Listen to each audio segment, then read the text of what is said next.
Welcome to the Central Prairie Co-op podcast, your go-to source for all things agriculture. Each week, we bring you expert insights, market trends, and real stories from the field. Whether you're a seasoned producer or joining us for the first time, there is something here for you. So, grab a coffee and let's dive into the business of agriculture from the ground up. Welcome to the Central Prairie Co-op podcast. Joining us today is Jason Stansbury, producer and Central Prairie Co-op board member, and Christian Heitschmidt, sales agronomist. Thank you so much for joining us, guys. We are so glad to have you with us today. Yeah, thank you. My pleasure. Let's dive right in. All right. Jason, why don't you tell us a little bit about your farming operation and how long you have been a member of Central Prairie Co-op?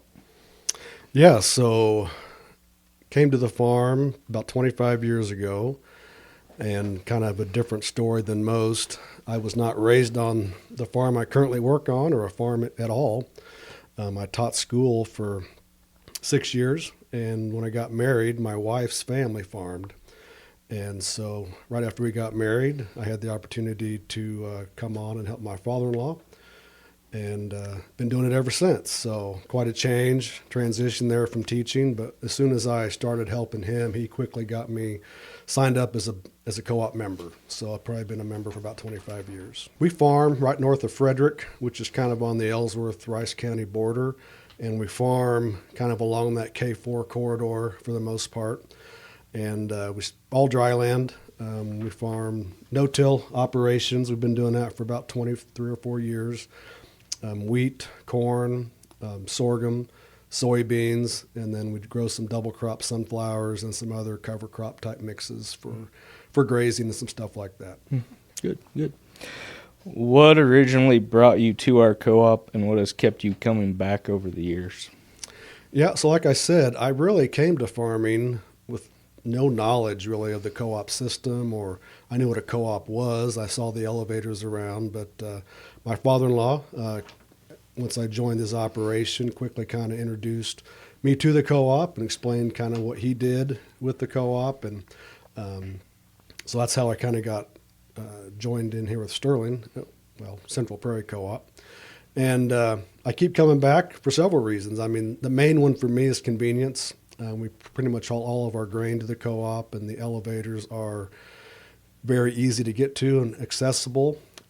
We don't have to have awesome trucks to make deliveries, and so convenience is great. Agronomy support, I think, is another thing I utilize quite a bit. It's great having Christian a phone call away. You know, Christian, you're a salesman, but what I appreciate is the fact you're also a farmer. And, you know, not only do you farm, but you kind of have a similar mindset to what I have in terms of how to farm and things we can do to improve our farming practices.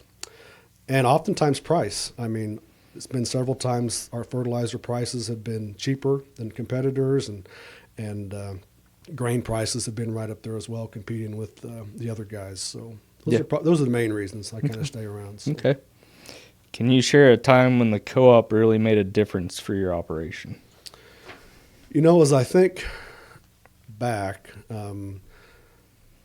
with the co-op being so close, it provides opportunity for them to help out in like tight spots, or like if the weather's coming in, many times you just have to call the elevator and say, hey, can you stay open for another hour so we can finish up before the rain comes, or call, hey, Christian, I need some chemical, you know, I ran out, you got to get this, and chances are you're going to have something on hand, and or if I need anything like that. So it's great having the co-op close, and they've helped out many times.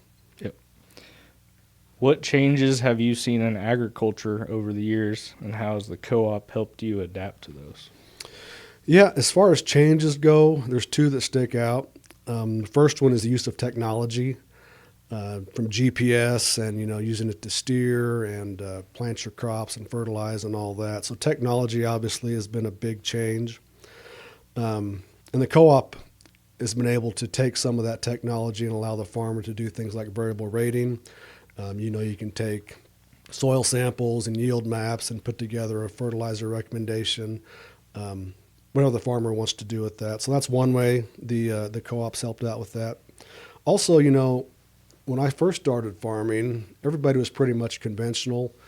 Wasn't a whole lot of no-till, so I think we've seen the transition more and more to no-till as people see the benefits of keeping that residue on the ground for soil or moisture retention and just improving the soil. And so that's another big change I think that's happened over the last 10, 15 years. And another thing, that the co-op has done here recently is we were just talking about this at our board retreat, is they've got this leaf analysis so they can give you real-time results on the leaf tissue so you can make decisions a lot quicker. Mm-hmm. So I think the co-op's done a good job of trying to adapt new technologies and making them available so the farmer can use them. Yeah, I definitely agree. How do sustainability practices show up in your operation, and what ways has the co-op supported these efforts? Sustainability is kind of a big word in today's culture, and when I think of sustainability, I kind of look at it two different ways. Obviously, we want to be good stewards of the ground. We want to farm in a way that the land is not only sustained, but hopefully improved for the next generation. So that's one way I look at sustainability. And we do that through our cropping systems, and we're starting to integrate grazing to try and improve the biological cycles that happen in nature. So, but in terms of the co-op and how I try to look at the co-op in terms of sustainability is the economic sustainability. And the co-op has done a great job in offering different programs and different methods that the farmer can be economically sustainable. An example of that is grain marketing. I despise grain marketing. It's not something I enjoy. Dalton has done a great job of reaching out to me, and I'm sure he reaches out to other farmers and say, hey, what are you doing next year? And my philosophy is, if you can market your grain profitably before harvest, that's better than trying to get rid of it after harvest. So we try to do a lot of that, and the co-op has made that very easy. Also, there's another thing in terms of sustainability is the co-op has started this CRI program, joined with other members in an effort to reduce cost to the farmer. And I think that will be a big game changer in terms of making the farmer more profitable. So that's a great initiative that the co-op has done. And the other thing recently that's happened is with milo. We all know that the milo markets are suppressed. We have had a hard time making money on milo, but now the co-op's working with the national sorghum growers to offer some incentive for farming a certain way when you grow your milo to get some cash back to help offset some of those expenses. So those are three ways I see the co-op playing a role in sustainability. Another thing I'll add to that is since I've been on the board here for several years, one of the things we talk about a lot is what's the co-op going to look like in the future.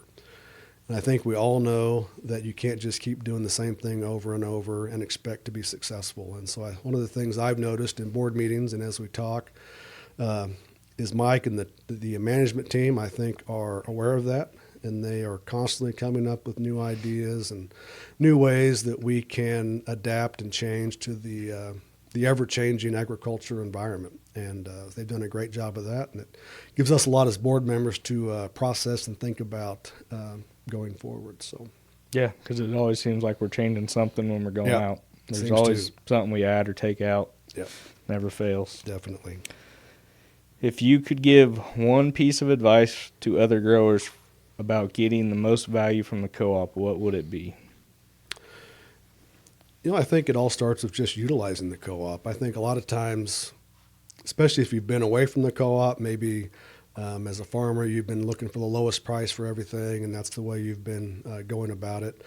Give the co-op a chance, get to know what's going on. Try some of these new programs, these new strategies that the co-op offers, and allow the co-op to work with you to remain profitable going forward. So.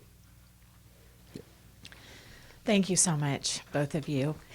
If you have questions about your own farming operation, our sales agronomists would love to visit with you. Give us a call at 620-278-2470. And be sure to tune in next week to the Central Prairie Co-op podcast, where we talk all things ag from the ground up.